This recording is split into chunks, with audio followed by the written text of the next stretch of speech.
바람만 스쳐 지나가도 극심한 통증, 통풍. 통풍이란 관절이 갑자기 벌겋게 부어오르면서 심한 통증이 생기는 질환입니다. 통풍은 요산에 의하여 일어나는데, 요산은 우리 몸의 세포가 죽으면 나오는 퓨린이란 물질에서 만들어지며 신장을 통해 소변으로 배설됩니다. 통풍 환자들은 혈중에 요산이 너무 많아 관절이나 여러 조직의 결정 형태로 쌓이게 되고, 이렇게 쌓인 요산 결정이 관절을 싸고 있는 활막의 염증을 일으키며 발생하게 됩니다. 통풍은 요산에 의하여 생기는데, 요산 수치가 높아지는 데는 두 가지 원인이 있습니다. 한 가지는 몸 안의 요산 생산량은 정상이지만 신장이 요산을 충분히 제거하지 못하는 경우이고, 또 한 가지 원인은 우리 몸이 너무 많은 양의 요산을 만드는 경우입니다. 간혹 약제 또는 유전적인 원인에 의하여 통풍이 생기기도 하며, 비만, 음주, 음식물도 통풍이 생기는 주요한 원인입니다. 통풍은 대개 세 가지 단계로 나눌 수 있습니다. 급성 통풍성 관절염, 어느 한 관절, 주로 엄지발가락에 갑자기 극심한 통증이 생기면서 부어오르다가 약 5일이나 10일이 지나면 좋아지는 단계입니다.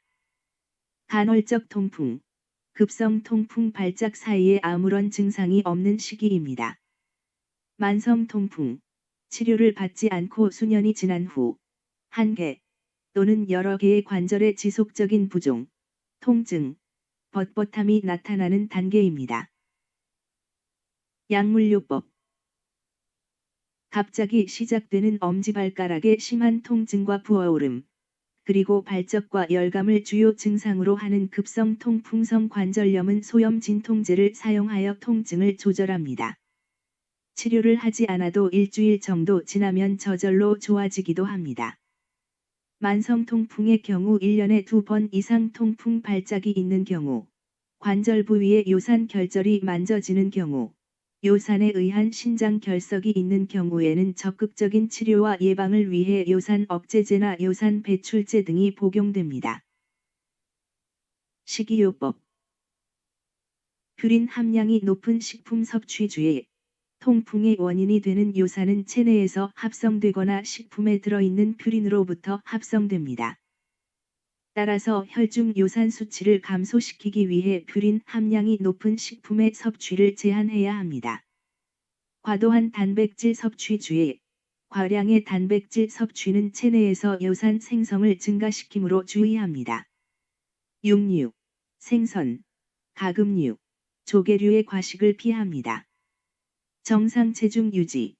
비만은 통풍 발생의 원인이 될 수 있으므로 정상 체중을 유지하도록 적정량의 식사를 합니다. 급격한 체중 감소는 오히려 요산 배설을 방해하므로 서서히 감량합니다. 알코올 섭취 제한. 알코올은 요산 생성을 증가시키고 배설을 방해합니다. 특히 맥주는 퓨린 함량이 높아 제한해야 합니다. 과도한 지방 섭취 제한.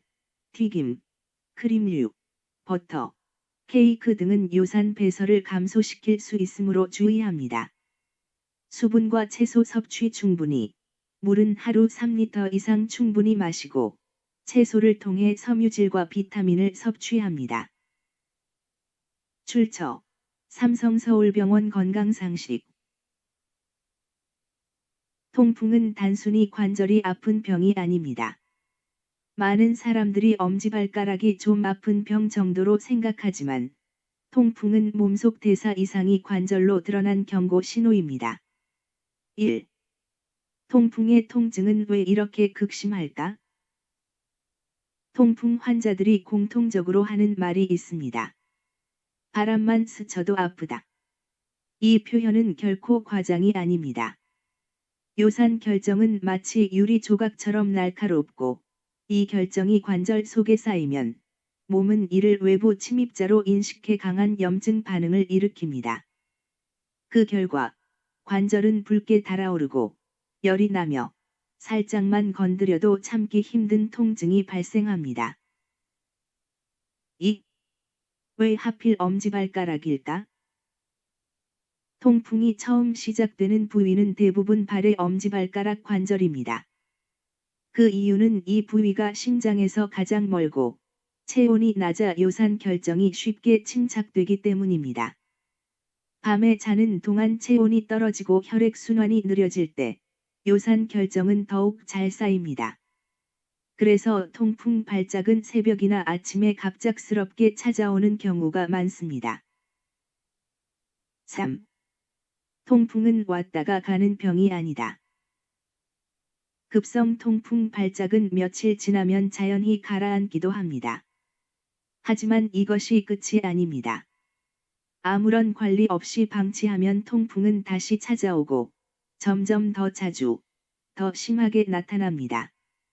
이 과정을 반복하다 보면 결국 만성 통풍으로 진행되어 관절 변형, 기능 장애, 심지어 신장 손상까지 이어질 수 있습니다.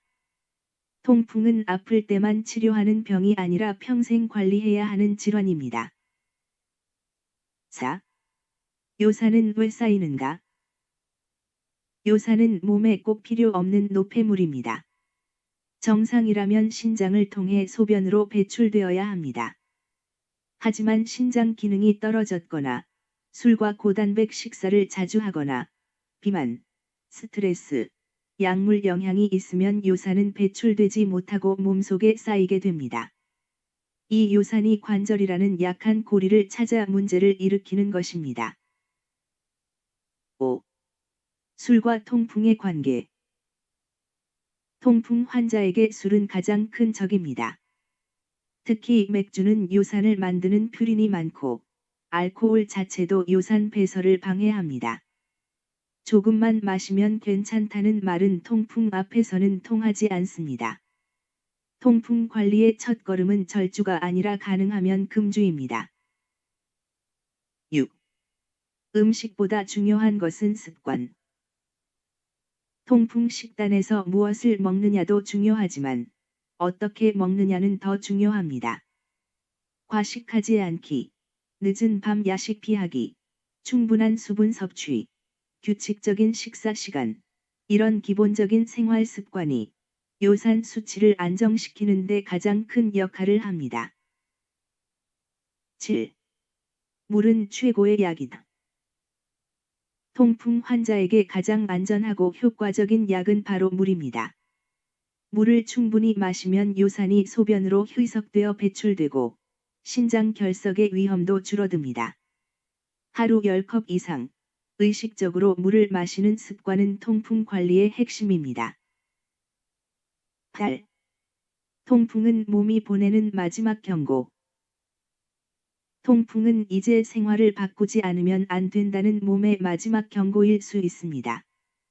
통풍이 있다는 것은 혈관, 신장, 대사 건강 역시 이미 부담을 받고 있다는 의미이기도 합니다. 통증만 가라앉히는 데 그치지 말고 몸 전체의 균형을 회복하는 계기로 삼아야 합니다. 통풍은 무서운 병이지만 관리할 수 있는 병이기도 합니다. 오늘의 선택이 다음 통증을 막고 다음 발작을 늦추며 관절과 삶을 지켜줍니다. 통증이 오기 전에, 몸이 더 큰 소리를 내기 전에 지금의 습관을 돌아보는 것, 그것이 통풍 예방의 시작입니다. 감사합니다. 현직 의사들이 전하는 건강 정보, 닥터 스토리는 구독자들의 건강과 행복을 기원합니다.